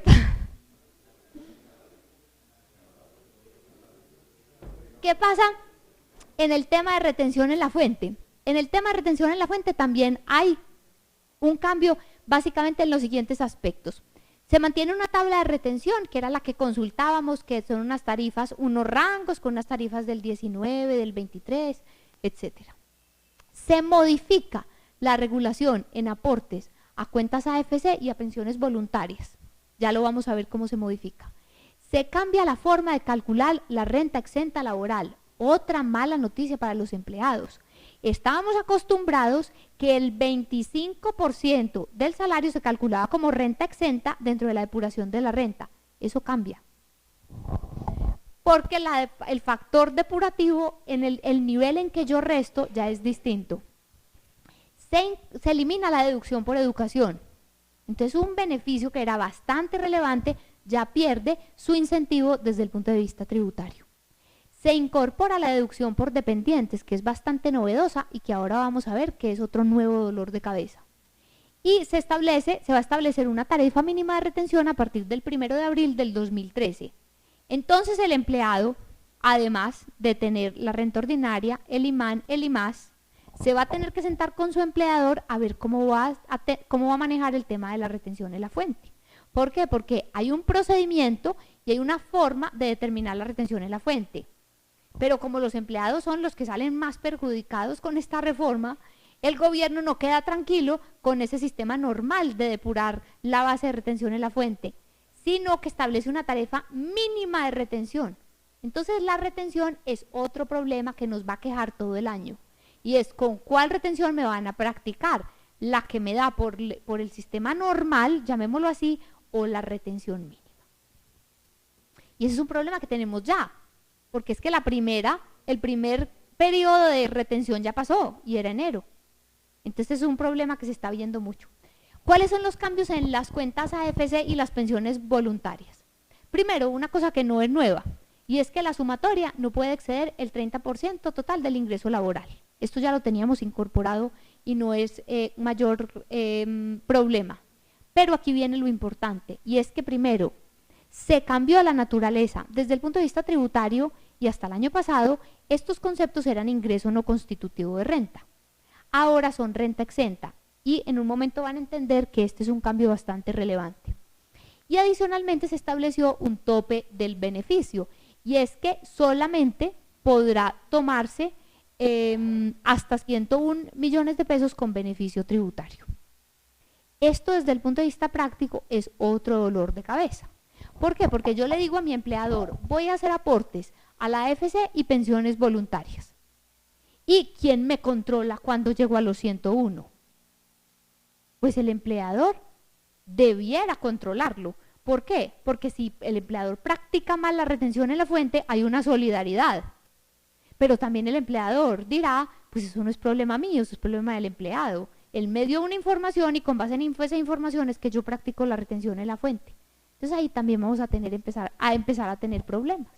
Y es que uno como empleador o como jefe de recursos humanos, lo conservador será, además de todo este problema que nos da la retención normal, la mínima, controlar cómo se manejan estos topes que estableció nuevos la reforma tributaria.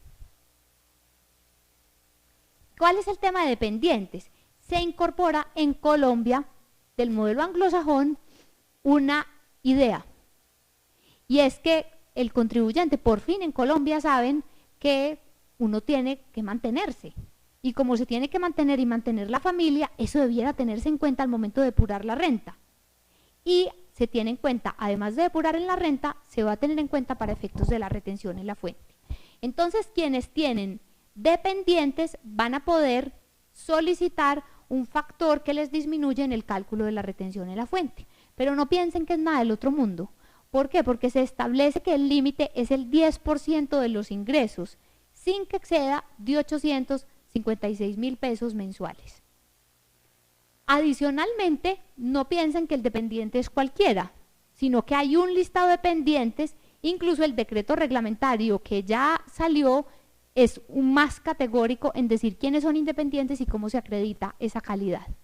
Entonces, son dependientes los hijos menores de edad, son dependientes los hijos que ya sean mayores de edad y menores de 23 cuando estén cursando estudios universitarios o estudios en una institución acreditada por el ICFES, cuando son mayores de 23 años pero tienen alguna incapacidad psicológica, cuando el cónyuge o el compañero permanente tiene ingresos inferiores a un valor, es decir, de alguna forma está reconociendo que uno sostiene al otro, o cuando también el empleado tiene a los padres o hermanos en una situación de incapacidad o una situación o que los ingresos son inferiores a cierto valor, también los puede tratar como dependientes.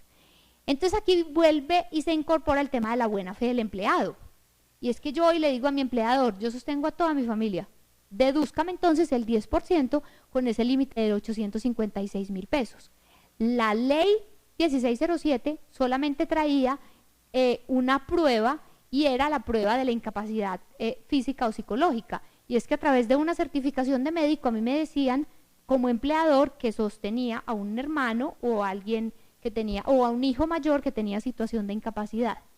Ya el decreto reglamentario, para no trasladar esa buena fe y generarle un problema al empleador, lo que estableció es que le tiene que entregar al empleador un escrito que se entiende prestado bajo la gravedad de juramento de quienes cumplen la calidad de dependientes, o que se predica esa situación de dependiente y que tengo derecho a que me lo resten dentro de la retención. ¿Qué pasa desde el punto de vista, y para que ustedes dimensionen este cambio de la renta exenta laboral y el hecho de que los aportes a los fondos voluntarios de pensiones y a las cuentas AFC sí es un cambio importante al ser categorizados como renta exenta? Tradicionalmente yo tomaba mi ingreso laboral, le restaba los aportes a la AFC y las pensiones voluntarias. Después restaba el 25% del pago laboral, tomaba todo el pago como renta exenta y le podía restar algunas deducciones. ¿Qué pasa ahora?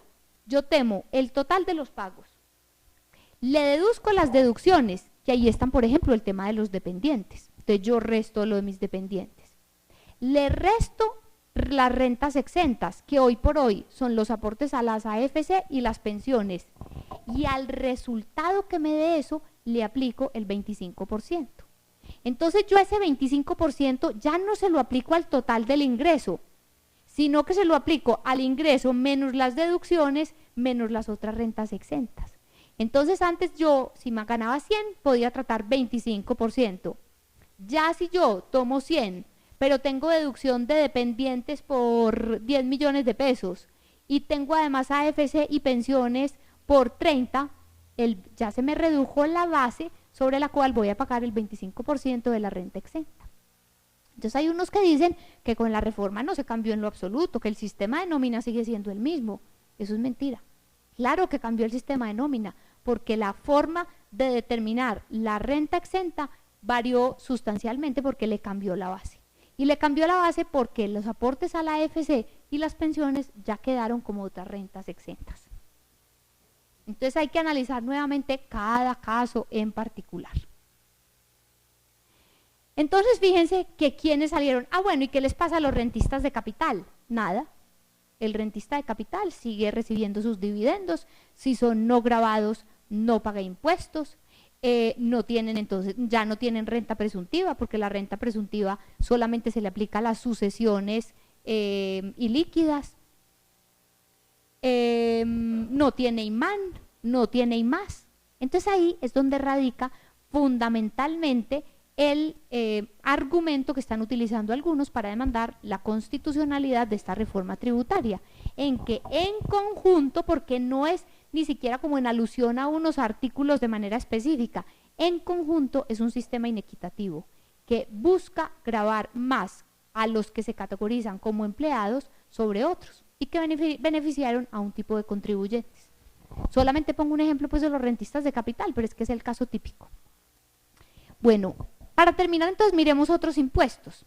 Y otros impuestos, estos son también un poco desde el punto de vista ya como de cultura general.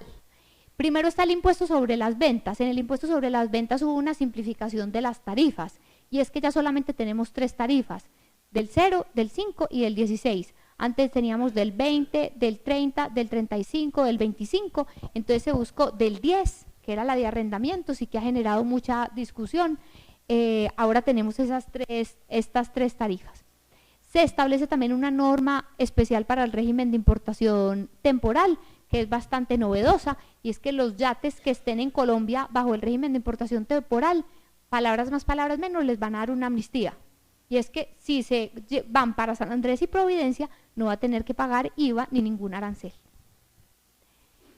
Hay un nuevo servicio excluido, que es el expendio de comidas, y es lo que también ha salido mucho últimamente, y es que el expendio de comidas en adelante se va a gravar con el impuesto al consumo y no con el impuesto sobre las ventas.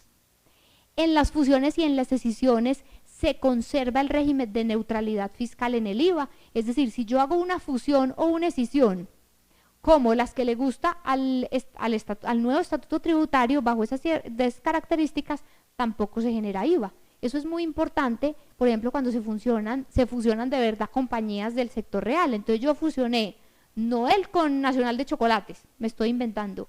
Todo ese inventario que tiene una compañía u otro puede trasladarse en virtud de la fusión a la otra compañía sin que se genere el IVA, por ejemplo. Se establecen unas nuevas tarifas de retención en la fuente, que son del 15% y del 100%. Hasta hoy, por ejemplo, un gran contribuyente, cuando me iba a pagar a mí una factura, me hacía una retención de IVA del 50%. A partir de este año ya es del 15%. Y hay unas actividades que son la venta de chatarras y la venta de tabaco que generan una retención de IVA del 100%. Entonces esas son las dos novedades en materia de retención.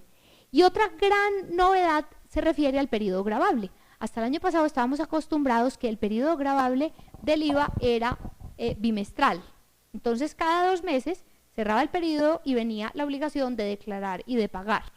Resulta que para facilidad del contribuyente se establecieron ahora 3 distintas categorías. Los que siguen pagando como veníamos acostumbrados, es decir, de manera bimestral. ¿Quiénes están incorporados ahí? Los grandes contribuyentes, los responsables del IVA que tengan ingresos del año anterior mayor a 92.000 VT y quienes sean responsables de bienes exentos. Cuatrimestral, aquellos responsables que tengan ingresos brutos 1 de diciembre anterior entre 15.000 VT y 92.000 VT. 15.000 VT son más o menos 405 millones de pesos. Entonces los que tengan ingresos inferiores a 405 van a quedar con declaración anual y los que están entre 405 y 92.000 VT quedan con periodo cuatrimestral. ¿Qué le pasa a los de la declaración anual? Una cosa muy particular y que también ha sido muy criticada. Y es que supuestamente les querían facilitar el trabajo. Es decir, si usted tiene en el año ingresos grabados inferiores a 404 millones, no se desgaste bimestralmente haciendo declaración, etcétera y etcétera. Entonces solo me tiene que presentar una declaración al año. Pero, ojo que la trampa está en que presente una declaración al año, pero pago igualmente cada 4 meses. Y lo más grave, pago bajo una presunción.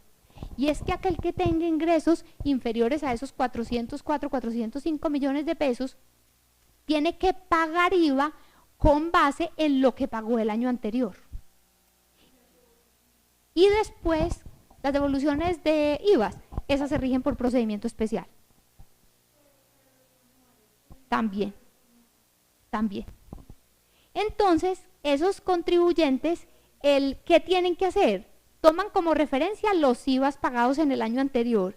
En mayo pagan el 30% de lo que pagaron el año anterior.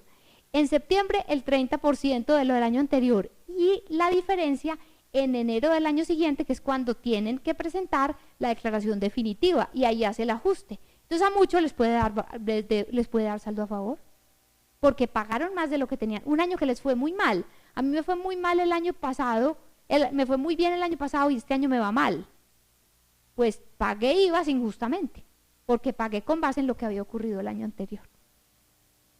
Este además es un sistema que no es optativo, entonces yo tendría que hacerlo necesariamente. Segundo impuesto, el impuesto de registro. Y es que el impuesto de registro estamos todos acostumbrados a pagarlo cuando se hace alguna inscripción de un acto o de un contrato típico en la Cámara de Comercio o en la Oficina de Registro de Instrumentos Públicos. Resulta que aquí hay una novedad importante y es los aportes. Nuevamente, la prima en colocación de acciones mal vista. Y no le gusta a quienes redactaron la reforma tributaria.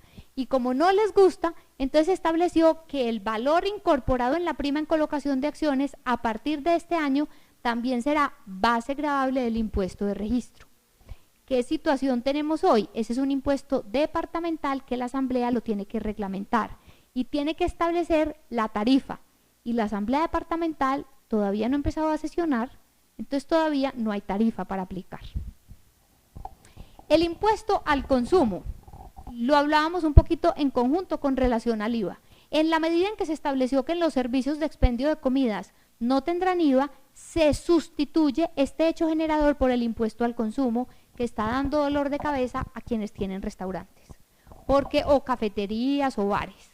Y es que el hecho generador es la prestación o la venta al consumidor final o la importación por parte del consumidor final de ciertos bienes y servicios. Ese tema de importación básicamente está centralizado a unos carros. Entonces son unas normas muy específicas. Pero miremos lo normal que es la venta al consumidor final. Ya no está grabado con IVA, sino que está grabado con el impuesto al consumo. Y las tarifas oscilan entre 4, 8 y 16%. ¿Qué está pasando en materia de renta? Lo que yo pago por impuesto al consumo se me está convirtiendo en un mayor costo. ¿Y qué me pasa desde el punto de vista del IVA? Que no es descontable.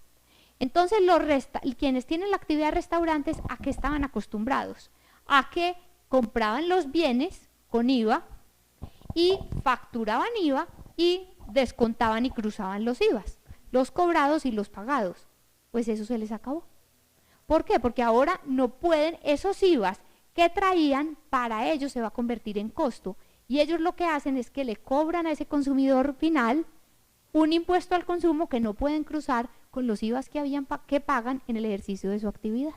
Entonces, para ellos, este es un cambio muy grande y esta es la novedad que tenemos de la semana pasada. Y es que se exceptúan del impuesto al consumo y siguen bajo el régimen de IVA los restaurantes que operen bajo franquicia. Entonces, ya demandaron la constitucionalidad de la norma. ¿Por qué? Porque se está privilegiando los restaurantes que funcionan como franquicia frente a los restaurantes locales. Entonces se viola el principio de igualdad a juicio de quien demandó la norma.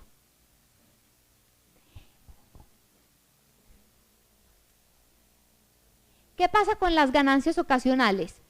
En esto también hay un avance bastante importante, y es que las ganancias ocasionales parten de una premisa, y es que yo ordinariamente, con los ingresos que percibo de manera ordinaria, estoy llamado a pagar el impuesto sobre la renta. Pero cuando precisamente voy a generar un ingreso de carácter extraordinario u ocasional, yo debo tributar de una manera distinta. Así se fundamenta desde el punto de vista filosófico el hecho de que tengamos en Colombia impuestos sobre la renta y complementarios. Y el complementario hoy por hoy del impuesto sobre la renta es el de ganancias ocasionales. En ese tema de ganancias ocasionales, entonces las personas naturales de alguna forma estamos privilegiadas. ¿Por qué? Porque las personas naturales tributamos con base en una tarifa progresiva.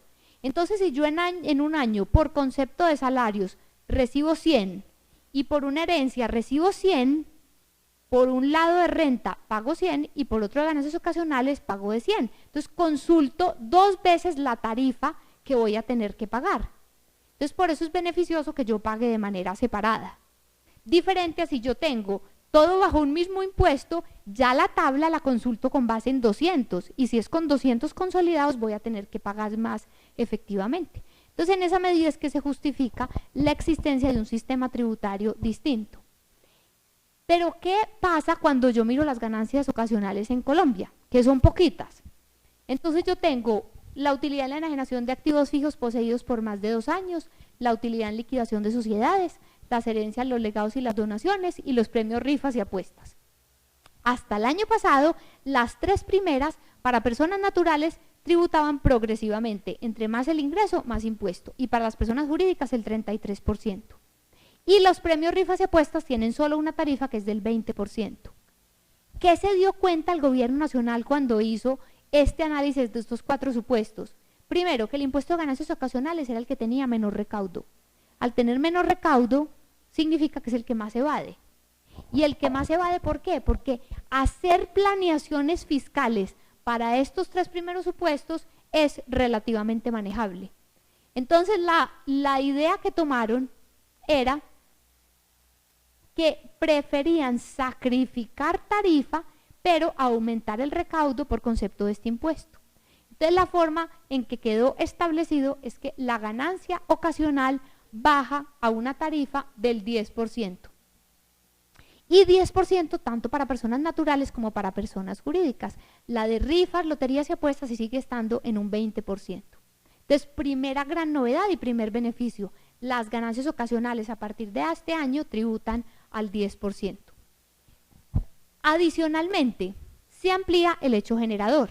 Entonces, fíjense que yo les listaba aquí los 4 supuestos donde había ganancia ocasional. Ya hay uno nuevo y uno bastante peligroso, y es que también genera ganancia ocasional cualquier otro acto jurídico celebrado inter vivos a título gratuito. Entonces ahí quedan comprendidos una serie de actos que hasta el año pasado no tenía impuesto para aplicar. A partir de este año ya sí hay impuesto. Adicionalmente, se cambia la forma en que se va a calcular, por ejemplo, la ganancia ocasional derivada de una sucesión. Entonces, en una sucesión se toman como referencia el valor de los bienes que a 31 de diciembre del año anterior, del año de la sucesión ilíquida, antes tomábamos como referencia el último valor declarado por parte del causante. Entonces, si la persona se murió este año, yo tomo como referencia la declaración del año 2012. A partir de este año, yo tomo como referencia el valor de incorporado en la última declaración. La muerte desde el punto de vista tributario es un fenómeno absolutamente irrelevante. ¿Por qué? Porque una sucesión tiene que seguir pagando impuestos. Entonces, ya voy a tomar como referencia el valor que haya declarado esa sucesión o el último que haya incorporado en su declaración. Se rige por las normas generales. Entonces, si yo tenía unas acciones que estaban declaradas por 100 pesos, la base de esa herencia será 100 pesos. O si fue que me regalaron unas acciones de 100, entonces se toma también como referencia ese valor de 100. Hay unas reglas particulares, y es que cuando yo, por ejemplo, heredo derechos fiduciarios, el valor será el 80% del valor de esos derechos fiduciarios. Si se trata de rentas y pagos de una fundación de interés privado, que es una fundaciones que funcionan en otras jurisdicciones fuera de Colombia, de un trust, de un fideicomiso, va a ser el total de esas rentas. Y si es por contrato de usufructo, si quien fallece lo que deja es un usufructo, será el 5% del valor anual sin que exceda el 70%. Entonces, todos aquellos contribuyentes que planearon su sucesión diciendo que le entregaban todos los bienes a los hijos y se quedaban con el usufructo, ojo, porque ese usufructo va a empezar a pagar ganancias ocasionales en caso de una sucesión. Adicionalmente, se aumentaron y se actualizaron las exenciones, es decir, definitivamente el gobierno sí quiere que las ganancias ocasionales sean más atractivas y tributemos algo en razón de ellas. Entonces, el causante que deje dentro de su sucesión una vivienda urbana o un predio rural de cierta VT, que más o menos son 205 millones de pesos, están exentos. Adicionalmente, lo que se reciba por porción conyugal o en los legitimarios, los primeros 93 millones de pesos están exentos. Entonces, si hay una persona que dejó 500 millones de pesos y tenía 3 hijos, ¿qué le va a pasar? De esos 500, la mitad van para el cónyuge, que no tienen efecto tributario porque son ingreso no constitutivo de renta. Me quedan 250, lo divido por los 3 hijos y los 3 van a recibir una porción inferior a 93 millones de pesos y los 93 millones de pesos están exentos. Adicionalmente, y era una norma que ya existía pero que se mejoró su redacción, es que cuando la herencia o el legado se reciba por personas diferentes al cónyuge o los legitimarios, el 20% del valor de lo recibido también será renta exenta, o también si proviene de una donación o de un acto inter vivos. ¿Qué pasa con los libros, la ropa, utensilios de uso personal y mobiliario de la casa del causante? Están exentos. Eso no estaba incorporado en el sistema. Entonces siempre se tenía, en el sistema tributario anterior, siempre se tenía la inquietud qué pasaba con esos bienes del causante. ¿Se incorporaban dentro del valor que había que incorporar en el impuesto de sucesiones o no se tenía? Ya se aclaró que son exentos. ¿Qué otra ganancia ocasional se incorporó? Una importante y de aplicación para todas las personas naturales. Es la utilidad en la venta de la casa o el apartamento de habitación. Sin embargo, está sometido a 3 condiciones. Primero, que el valor catastral de esa casa o ese apartamento no excede 402 millones de pesos. Entonces no es para cualquier casa o para cualquier apartamento, solo los que sean inferiores a 402. Que está exento la mitad, porque está exentos 201 millones. Estos valores están expresados en la norma en VT, pero aquí para mayor claridad y mayor ilustración están convertidos a la VT de este año. Y adicionalmente, que lo recibido se deposite en una cuenta AFC, sea destinado a comprar otra vivienda o a pagar un crédito hipotecario. Entonces, quienes pensaron que es que iban a vender la casa o el apartamento de habitación para gastárselo y iban a tener beneficio tributario, no les aplicaría la exención, solamente cuando se da uno de esos tres fines. Y por último, hay una nueva ganancia ocasional que aplica solamente para 2 años, y son las ganancias, y es que quienes tienen activos omitidos o pasivos inexistentes pueden amnistiarse, y la amnistía es incorporarlo dentro de sus declaraciones de renta, y al incorporarlo en sus declaraciones de renta se reporta como una ganancia ocasional, y se paga entonces una tarifa del 10%. Para finalizar, hay otros aspectos dentro de la reforma, y es que en Colombia se incorporaron unas normas antievasión de manera expresa. Es decir, nosotros hasta el año pasado no teníamos ninguna norma que dijera que si yo hacía operaciones tendientes a disminuir el impuesto me iban a castigar, sino que si yo hacía puras operaciones legales, si yo hacía una fusión o hacía una escisión que tenía digamos, de contexto obtener un beneficio tributario, yo no tenía ningún tipo de sanción. Ahora con estas normas, en especial la norma antiabuso, lo que quiere el legislador tributario es que si yo voy a hacer una operación, la vaya a hacer porque tengo otra finalidad distinta a que haya un ahorro de impuestos. Entonces las planeaciones fiscales que se empiecen a hacer a partir del año 2013 tienen que ser mucho más cuidadosas de las que se hacían hasta el año pasado, porque puede que todo desde el punto de vista jurídico, societario y contable esté perfecto, pero si en el fondo lo que hay es el ánimo de evadir o de que haya una menor imposición, estoy llamado a que ser sancionado por una norma antievasión. ¿Cuáles son esas normas antievasión? Subcapitalización, crédito mercantil, un abuso en materia tributaria y los precios de transferencia. Precios de transferencia no lo vamos a tratar porque también es un tema muy técnico y en este momento se aplica con operaciones que yo haga con vinculados del exterior o algunas exceptivas con operaciones internas. Ese principio de precios de transferencia lo que dice es que si yo voy a hacer operaciones con esas personas que son vinculados conmigo con el exterior, se haga a valores de mercado y no yo manipulando los precios dependiendo de dónde quiero localizar el ingreso. Por eso es una norma antievasión, porque dice usted haga operaciones reales y las reales son las que se estilan en el medio. ¿Qué es este tema de la subcapitalización? Es una norma también que existe en la mayoría de los países y que muchos están sorprendiendo con los efectos tributarios que se están derivando para su compañía. Y es que tributariamente, cuando una compañía está muy endeudada, no le gusta la autoridad tributaria. ¿Y no le gusta en qué medida? Porque dice, todo ese endeudamiento yo no me lo creo. Y como no me lo creo, aquel endeudamiento que supere 3 veces su patrimonio líquido del año anterior, le voy a desconocer la deducibilidad de los intereses. Y es que, ¿qué pasaba? Muchas compañías, en vez de que los accionistas aportaran capital, lo que hacían es que prestaban. Y la forma, prestaban la plata y no entraban como capital o como prima, como aporte. Entonces esas compañías donde se hizo el préstamo empiezan a generar intereses a favor de esas personas que le prestaron y esos intereses son deducibles desde el punto de vista del impuesto sobre la renta. Entonces el legislador tributario lo que dice es, si usted está tan endeudado y está más endeudado de 3 veces el patrimonio líquido de su compañía, yo casi que no le creo que eso es un préstamo. Y casi que no creo que usted lo que está pagando son intereses. Usted está pagando dividendos escondidos. Y como está pagando dividendos escondidos y a mí no me está pagando impuestos, lo voy a castigar. Entonces, ojo con esas normas de subcapitalización, porque hay muchas compañías que efectivamente pueden estar en esta situación, pero no con fines evasionistas, sino porque es la realidad económica.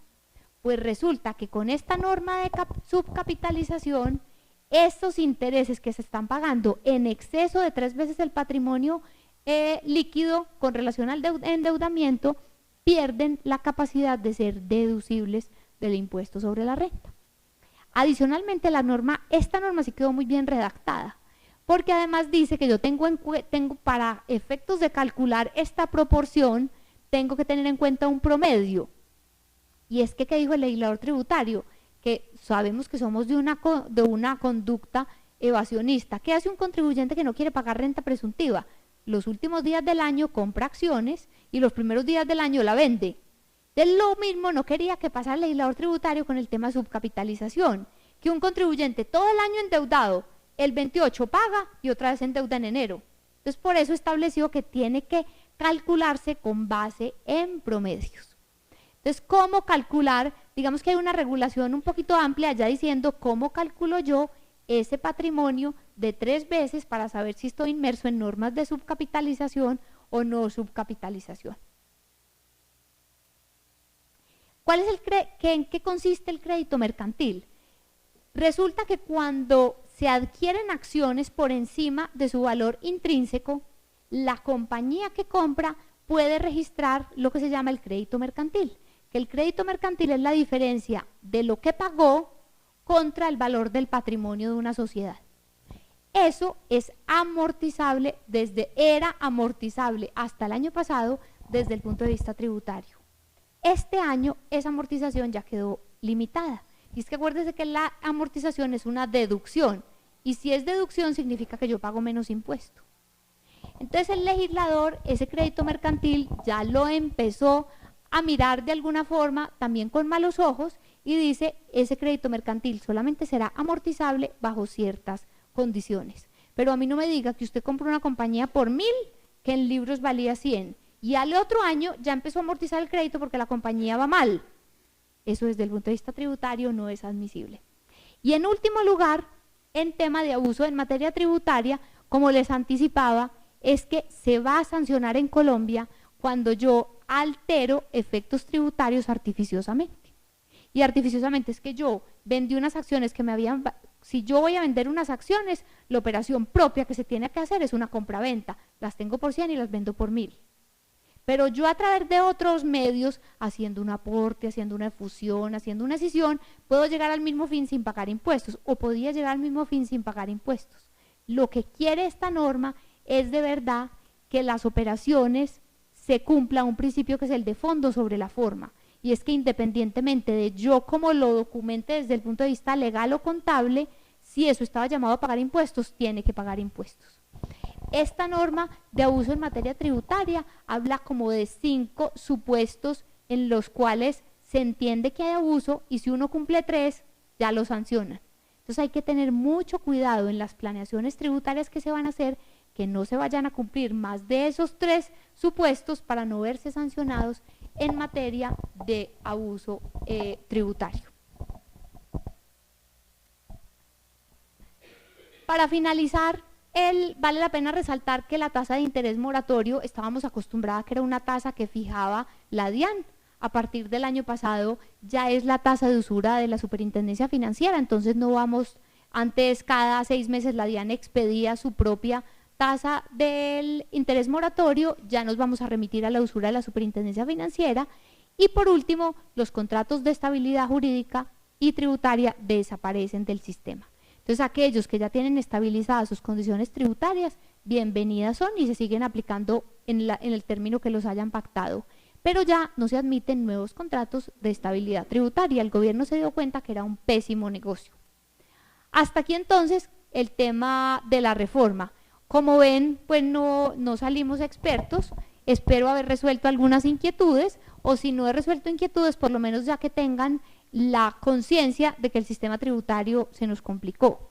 Y como se nos complicó, en cabeza de las personas naturales tenemos que estar mucho más atentos de qué va pasando en el transcurso del año, para no asustarnos en agosto del próximo año, que es el momento donde hay que hacer las declaraciones, y donde si no fuimos conscientes del IMAN, vamos a tener que seguir pagando con el IMAN.